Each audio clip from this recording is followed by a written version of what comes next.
For years, Honda's motorcycle lineup had the kind of consistency you'd expect from a brand that basically wrote the book on reliability. You walk into a dealership and boom, there's the Rebel. There's the CB. A Goldwing here, a Grom there, maybe even a scooter trying to look cool in the corner. Steady, predictable, classic Honda. But in 2025, a lot changed. A few too many bikes were just sitting, and sitting, and sitting. Like leftovers in the back of the fridge, with no one really asking for them and no one sure what to do with them. Dealerships started whispering about slow-moving models, then they started discounting. Then, some just stopped ordering them entirely.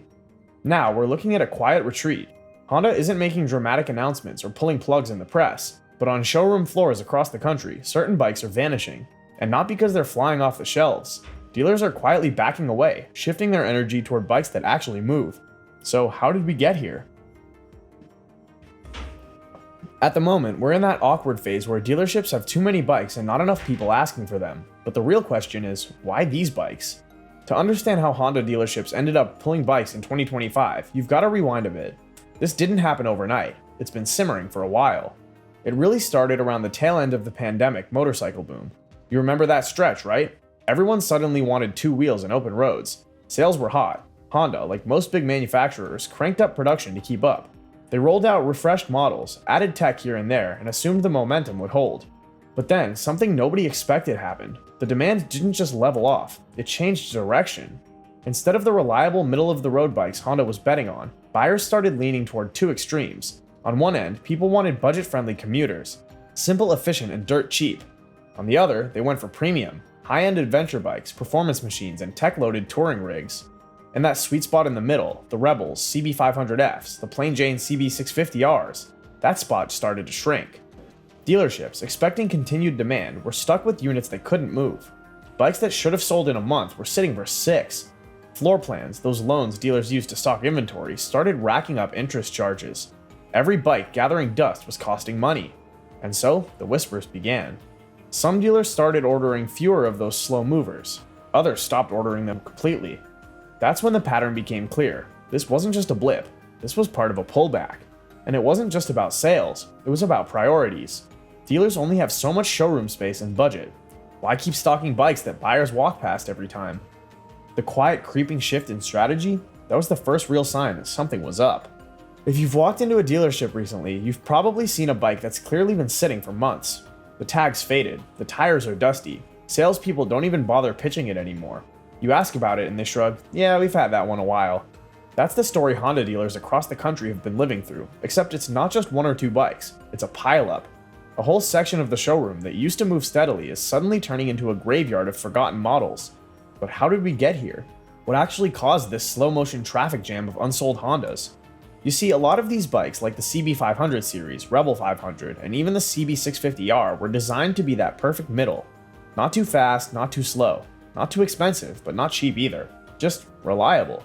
Safe. Honda safe. And that used to work.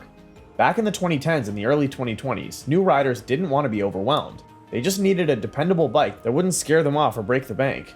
Honda had that market nailed. The CB500X, for instance, was perfect for commuting and the occasional weekend trip. The Rebel 500, on the other hand, was a cruiser style without the drama. Easy to sell, easy to own. But by 2023, that middle ground started eroding. The rise of cheaper brands like CF Moto, Benelli, and Royal Enfield gave budget-conscious riders more exciting options at lower prices with more tech. Meanwhile, riders who wanted performance were skipping the middle and jumping straight to bikes like the MT-07, Z900, or even used Triumphs and Aprilias. Honda's good enough offerings got stuck in no man's land, and when that happens, bikes sit. This leads to dealership overload, and it's at this point things get messier. Honda dealerships don't just pick and choose what bikes they want. A lot of them work under a corporate allocation system. Basically, you want the good stuff, you gotta take the rest too. Want that shiny new Africa Twin that customers actually want to test ride? Sure, but you're also getting two CB500Fs and a Goldwing base model you didn't ask for. So what happens next? Those less desirable bikes start to pile up, and when you're running a business, floor space is money. Bikes that don't sell fast enough get in the way. Literally, they hog display space, tie up cash flow, and weigh down your year-end inventory numbers. Eventually, dealerships push back. Some stop reordering certain models.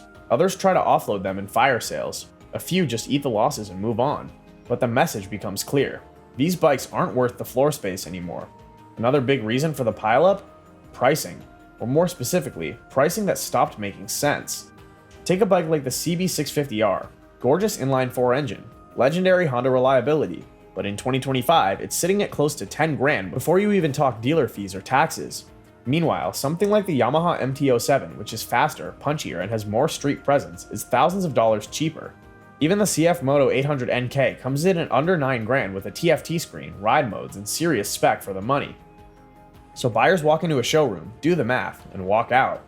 The CB500X, for instance, used to be a solid adventure-style commuter, but now the Transalp 750 exists. For just a bit more money, riders get more power, better suspension, longer travel, advanced electronics, and actual off-road capability. Suddenly that CB500X looks kind of pointless. And that brings us to another unspoken issue, Honda cannibalizing Honda. Yep, Honda kind of stepped on its own foot. Instead of offering a clear progression in their lineup, Honda's new bikes started to compete with their own older models. The Transalp made the CB500X obsolete, the Rebel 1100 made the Rebel 500 irrelevant, and the Hornet 1000 accidentally made the CB650R feel dated and overpriced. Even within the Goldwing family, Honda created confusion. Do you go for the stripped-down base model, the DCT Tour version? Wait, why is the bagger more expensive than the full dresser from 2 years ago?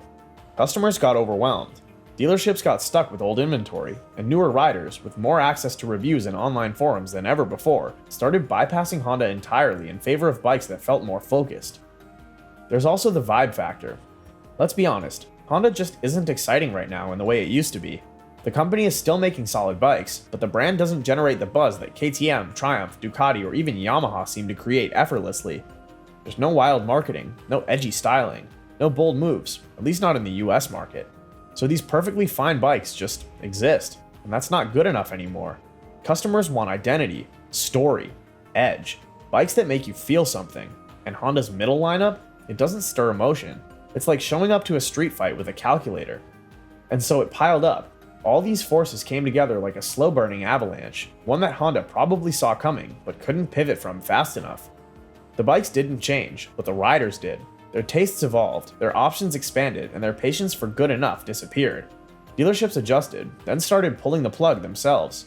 And just like that, the floor space that once belonged to CBs and Rebels is getting cleared for something else entirely.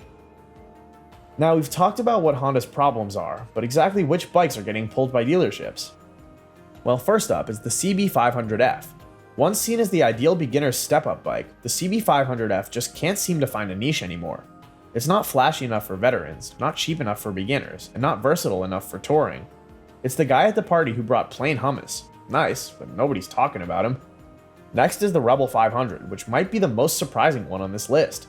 This bike had a good run. It was approachable, had cruiser styling, and felt modern enough to bring in younger riders. But now, it's stuck in a weird limbo. It's no longer new and cool, and it's not classic enough to attract old-school cruiser fans. The Rebel 300 is cheaper and still popular with learners. The Rebel 1100 is packing tech and performance. The 500 just kind of hangs there. Then there's the CB650R, a naked bike with decent specs, solid balance, and smooth inline-4 power. On paper, it should sell, but it's been quietly losing ground to rivals with more aggressive designs, better electronics, and more personality. For a bike that's supposed to feel like the fun daily ride with attitude, it ended up feeling a little too polite. And in 2025, polite bikes don't sell. The CV1000 Hornet SP is another case of identity crisis. It wants to play in the premium naked category, but with its price point and relatively tame looks, buyers would rather go upmarket for something like a Ducati Monster or Yamaha MT-10 SP, or downmarket for an MT-09 or a Z900. It just doesn't pop, and dealers are seeing that in their numbers. And finally, we can't ignore the Goldwing, especially the base model. This one's painful to admit because the Goldwing is a legend, but let's face it, the current economic climate isn't exactly kind to tourers over 25 grand. With more buyers leaning toward adventure bikes like the Africa Twin or multi-purpose sport tourers like the NT1100, the traditional big tourer market is thinning out. And it shows. Some dealers have Goldwings that have been sitting in their showroom for months, even a year. The trend is clear. These aren't bad bikes, they're just the wrong fit for the current moment. They're caught in a generational and financial shift, and dealerships are slowly phasing them out, not with announcements, but with silence. If you walk into a Honda dealership in 2025, don't expect someone to pull you aside and whisper, "Hey, we're ditching half our lineup." That's not how this is going down. There are no banners that say, "Now exiting, CB line," or dramatic press releases. What's happening is quieter, but way more telling. Dealerships aren't just pulling models in the traditional sense, they're letting them die on the vine. The first tactic they're using? They stop talking about them. Seriously, salespeople who once proudly pitched the CB650R as the perfect balance of power and practicality are now steering customers toward other bikes entirely.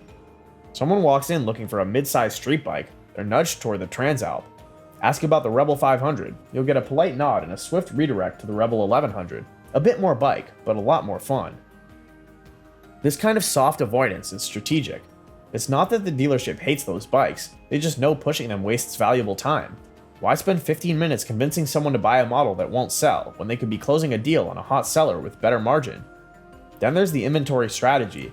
Many dealers have stopped ordering certain models altogether, not because Honda stopped making them, but because they stopped asking. The moment a bike becomes non-essential, it drops to the bottom of the priority list. Need more CRF 300Ls or Navi scooters? Those get ordered immediately, but CB500Fs? Meh. Dealers are letting whatever's already on the floor either sell slowly or collect dust. And for the units that are already there, it's clearance mode. We're talking about aggressive markdowns. A CB650R that was sitting at $9,000 last fall might now be listed at $7,800, maybe even less if you're willing to haggle. Some dealerships are stacking manufacturer rebates with seller discounts just to move the bike and make room for stock that actually rotates. Others are bundling packages like free accessories, no setup fees, service discounts for a year, whatever it takes to get someone to bite. But the most telling sign of all? Floor space reallocation. If you've been to a multi-brand dealership recently, you've probably noticed something strange. Fewer mid-range Hondas and more of everything else. Maybe there's a row of Royal Enfields. Maybe Suzuki's got a bigger corner. Maybe the new Yamaha XSRs are getting more shine than usual. Meanwhile, the CBs and Rebels are crammed into the back row, or worse, nowhere in sight. Why? Because every square foot in a showroom is prime real estate. If a bike doesn't pull its weight in attention or sales, it gets evicted. Some dealers are even shifting to a special order only mindset for these models. A customer wants a CB1000 Hornet SP? Sure, they'll order one if they absolutely have to, but they're not keeping one in inventory just in case someone shows up wanting it. That's floor plan money tied up for months. It's not worth it. You'll also hear about internal discouragement, the kind no customer sees. Sales managers telling their team, don't lead with these, focus on the new stuff. Finance teams quietly adjusting payment estimates to make other models look more attractive. Even service teams giving subtle cues that support is tighter on slower selling bikes. It's a whole behind the scenes shift in attitude.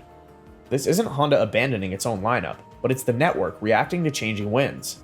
When dealerships sense that a certain model is slowing the entire operation down, they adapt fast. They start pushing bikes that have a future and quietly phase out the ones that don't. It's not just about selling what's hot, it's about protecting cash flow, minimizing floor plan debt, and focusing on what riders actually want right now. And whether it's an intentional phase out or a natural evolution, the result is the same.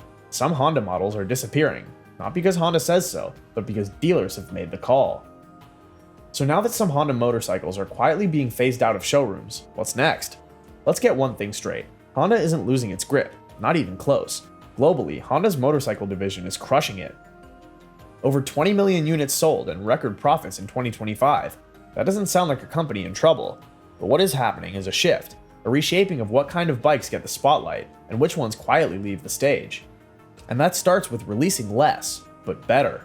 In 2025, Honda's made it clear they're not just sitting back watching trends, they're responding. They're already seeing signs of this new direction in their fresh 2025 releases, and it tells us everything about what the company thinks riders want next.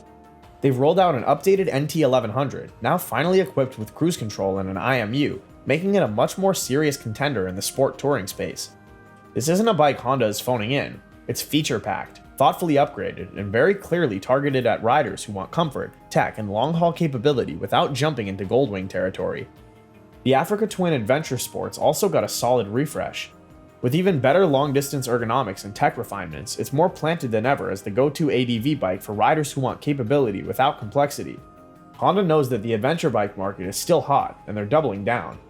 Then there's the small bike wave. New Groms, CRFs, Daxes, and scooters are all getting attention. Not just new colors and a decal tweak, actual tweaks to usability, fuel efficiency, and price positioning. These are the bikes that move in huge volumes, especially in urban markets and among new riders. Honda sees where the energy is going, and they're following it full throttle. Honda's also likely to start consolidating. That doesn't mean shutting down factories or pulling entire catalogs overnight. It means focusing on what moves, small bikes with mass appeal and big bikes that justify their price tags. Expect to see more Rebels at the extremes. The 300 is the intro-level cruiser, the 1100 is the high-performance option, and maybe nothing in between. The Rebel 500 might fade away quietly. Some bikes like the CB500F, which served their purpose in an earlier era but don't quite fit today's split-personality buyer market. But that doesn't mean Honda's just giving up. If anything, they're evolving fast and more aggressively than people realize. Behind the scenes, Honda's pouring R&D money into platforms that are modular, global, and electric-friendly. We're already seeing it in how they're rolling out bikes like the Transalp 750, built on a flexible platform that could spawn multiple variants, and in the whispers about a new CB1000 replacement that's supposed to be lighter, sharper, and packed with tech. Why? Because Honda knows what's coming. Motorcycling's future is going to be leaner, smarter, and more efficient, and not just in how bikes ride, but how they're sold, built, and supported. Take electric bikes for example. Honda's not racing to the front of the EV motorcycle game yet, but they've committed to releasing multiple electric models by the end of the decade. And when they do, you can bet they'll be built for global adaptability, which means fewer model names, fewer market-specific variations, and a tighter, more focused lineup. That's what this whole dealership pullback is really about. It's a reset. Think of it like pruning a tree. You cut back the limbs that aren't producing, not because the tree's dying, but because you want stronger growth in the places that matter. Honda is trimming its showroom presence, not because it's struggling, but because it's repositioning. And from the dealership side, the reset is being welcomed. Many Honda dealers are privately saying this shift is long overdue. Floor space is limited, customer attention spans are shorter, and the rise of online bike shopping means most buyers show up already knowing what they want. There's no need to carry 20 different models when people are only buying 5. Going forward, we'll likely see dealerships become more selective and digitally integrated, relying on test rides and demos rather than stuffing showrooms with every possible model. Some bikes might become online order only, shipped in when needed, rather than sitting around hoping someone eventually walks in and falls in love. And what about the riders? Well, this shift is going to cut both ways. On the one hand, riders looking for reliable mid-range bikes will find fewer new options on the floor. If you love the simplicity of the CB500 lineup or the balanced feel of a CB650R, you might have to grab one used, or look to other brands still holding on to that middle ground. But on the flip side, the bikes that do stick around, they'll have a clearer identity, better specs, and stronger support. Honda's learning from this market correction, and their next-gen models are likely to be smarter, more focused, and a lot harder to ignore. Also, don't underestimate the aftershocks in the used market. As new bike selections slim down, the resale value of those phased-out Hondas might start to creep up. A well-kept Rebel 500 might suddenly be in demand again. The CB650R could find a cult following as the last of the analog Hondas. Stranger things have happened. But the takeaway is this: Honda isn't retreating, it's refining. The silent pulling of models from dealerships isn't a sign of weakness, it's a strategic pivot. Honda's looking at the road ahead, realizing the old map doesn't match the new terrain, and plotting a different course. So yeah, it may feel a little weird not seeing those familiar models at your local dealership anymore, but give it a year or two and what rolls in to replace them might just make you forget they were ever gone. If you enjoyed this video, make sure to subscribe and turn on notifications. See you in the next one.